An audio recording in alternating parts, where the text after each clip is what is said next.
For more on this, let's bring in Nevada Democratic Senator Jacky Rosen. Senator, thank you so much for joining us. Thank you for having me. The uncertainty of this situation with Ukraine is obviously a factor in rising fuel prices. And you are co-sponsoring this new gas holiday tax bill, which would suspend the 18-cent per gallon federal gas tax for the next 10 months or so. Why do you think that is the best way to tackle this problem? Well, because when I talk to folks in Nevada, of course, everyone we talk to around the country, the most important thing to everybody is what's happening to them right at their kitchen table. They're worried about paying their monthly bills. So giving gas relief, a price at the pump, they'll be able to immediately put that savings to other things that they need, whether it's rent or food or medication. So this is just one way that we can help families all across this country right now immediately put more money in their pocketbook. And so when we're looking at this average gas price, it's a little bit higher in Nevada. I think it's something that we can do, that we can start on right away. We're going to continue to work on lowering our prescription drug prices. It's another thing I hear people complaining about all the time. We want to bring those down, lowering those healthcare costs, and of course, investing in a lot of education, workforce training for the good paying jobs and security that those good paying jobs bring. Senator, there is no doubt that gas tax holidays are popular. I mean, who doesn't want cheaper gas? But the knock on this kind of tax break is that it ends up helping gas producers more than it helps consumers, and that it's essentially a short-term gimmick. What's your response to that criticism? I noticed that Senate Democrats and the White House have yet to get behind this new push. Well, how I feel is this: if you're going to pay your monthly bills, you're really not concerned with politics or what's a gimmick or what isn't. You're concerned with your bottom line. So that's what we thought of here. This was an immediate way that we could do something to bring down costs.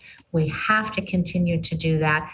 Democrats are trying very hard to find every way to lower cost of prescription drugs, to bring down the price for health care, and invest in good paying jobs. And that's what we have to do, because people really care most of all of how they're going to take care of their family. You know, Nevada was hit hardest, one of the hardest in the nation during the COVID pandemic. We had some of the highest unemployment in the nation for a while there. We still have tens of thousands of jobs in the hospitality industry that have not come back. And so people are hurting. And we have to really make sure that we're listening to what real people need on the ground. And that's what I'm focused on.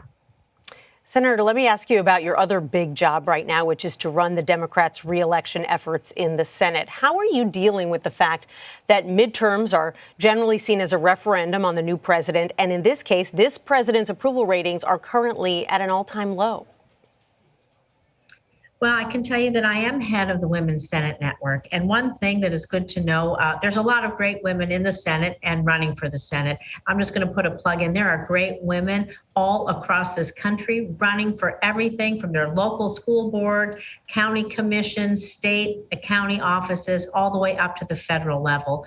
But I have four wonderful incumbents to protect. Senator Patty Murray from Washington, my partner in Nevada, Senator Catherine Cortez Masto, pragmatic, problem solving, just like Maggie Hassan in New Hampshire and Tammy Duckworth in Illinois. These are spectacular women working hard, bringing their experience and pragmatism to help families all across this country. And of course, we're already supporting a few challengers, and one of them is Val Demings in Florida. She was the first woman police chief in Orlando. She's a congresswoman. She's a tremendous fighter and advocate, so we're supporting her in Florida. And there's an open seat in North Carolina, where former Chief Justice Sherry Beasley is running for that seat. And so we're going to see what happens as primaries go across this country, other women that come up for Senate. But I can tell you that I'm proud to support women up and down the ticket in my state of Nevada, and of course across the country, because I think women really bring pragmatic, problem-solving, common sense skills to the table, and that's what we need right now. One of the big challenges for your party this cycle is that you've got several senators running for re-election from swing states, Arizona, Georgia, New Hampshire, and your home state, of course, of Nevada. So what are the issues that are top of mind for those voters? And is the White House, do you think, doing enough to keep the focus on those issues? Well, we're working in partnership with the White House on all of that, but it is our job in the Senate to push those policies, to push the White House, to make sure that we work with our governors. You know, we did pass the American Rescue Plan, bringing money down to our states in the midst of the pandemic. We passed that infrastructure, that bipartisan infrastructure law. I was proud to be on that group of 22 that helped write the law.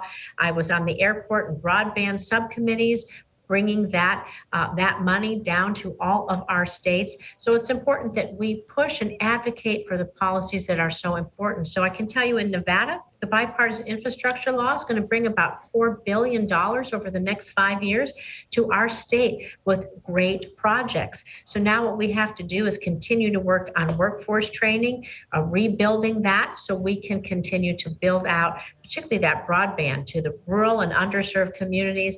It's kind of like electricity. You can't do anything if you don't have broadband anymore. We see it with teleeducation, telehealth, telework, of course, tourism. Key in my state, you want to go on vacation, you want to see those dark skies in Ely, Nevada, or you want to see the bright lights of the Las Vegas Strip. Maybe you want to do a little sunset cruise on Lake Tahoe, whatever that is. You're going to try to look it up on the internet. And so we need that investment. So these are good jobs, good paying jobs, boosting our economy. And those are the kinds of policies and things, the way we learn to compete, what we're going to do, how we're going to invest in our families, in our kids, in ourselves. Apprenticeships, we have over 90 apprenticeships in Nevada, you know, average salary over $70,000 when you graduate from these registered apprenticeships. I'm trying to bring some now in cybersecurity, over 500,000 jobs in cybersecurity available across this country now, over 3,500 in Nevada. So there's so much that we can do to invest in our future by investing in people. That's what Democrats are fighting for. I am fighting to invest in our best asset, which is each and every one of us and our potential. And when you elect women up and down the ticket, when you elect Democrats up and down the ticket, you're going to find folks who are invested in your success. I want to ask you about this bill that you introduced with Republican Senator Lisa Murkowski last week. It's called the Youth Mental Health and Suicide Prevention Act. Obviously, isolation during the pandemic contributed to this mental health crisis. What does your bill aim to do, and how much support do you have for it? Well, I think we're going to have broad bipartisan support, and I'm going to speak now really as a parent. And so this is the Youth Mental Health and Suicide Prevention Act. You know, our Clark County School District, I think it's one of the largest school districts in the country. We were top of a list in 2020 that no one wants to be top of. We have more youth suicides than any other school district in the nation. Can you imagine? No parent wants to think about this or any mental health issues with your kids. You want support. So Senator Murkowski and I paired together to think about, especially during the pandemic, some of the unique challenges that all families faced as unemployment went up. Maybe you were isolated from your friends, from your family, from your grandparents. Maybe there was illness or death in your own family. Our young kids, it's hard for them to grapple with these big issues. And so this bill will direct our federal agencies to take money that's already there for our colleges and universities to support mental health initiatives and suicide prevention, and just allow access for our K through 12 schools to better prevent suicide and really help those kids who are struggling. And I can't imagine that there's any senator who could find anything wrong with doing that. This is something our kids need. And like I said, I speak as a parent for this one. There's a lot of parents and grandparents in the Senate and in the House, and nobody wants to imagine this. So we have to really help our kids the best we can. Yep, a really important issue. You know, one of the arguments we've been hearing lately from some is that mask wearing is somehow impacting kids' mental health. Do you see any clear evidence for this claim? You know, your own governor dropped the indoor mask mandate this week, including in schools. Is that something that you support?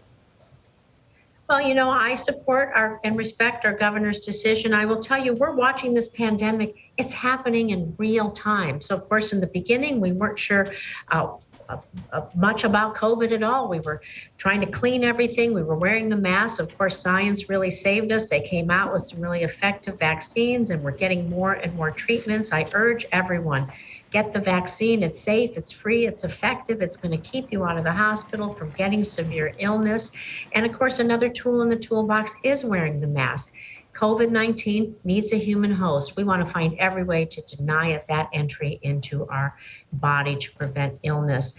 But I can tell you that the issue of youth mental health, this is nothing new. I do think there's been more struggles because of everything we've gone through in the pandemic, everything that families have had to struggle with because of the isolation, the lockdown, maybe loss of job, loss of life, or other kinds of illness during the pandemic. And so it's just expanded and shown us more need for mental health services. But sadly, this is an area that we have had to focus on for a long time, and we hope to get to zero. Our goal would always be to get to zero suicides if we could. Yep, something families and schools are struggling with across the country. Senator Jacky Rosen, thank you so much for talking with us today. Thank you for having me. Really appreciate it.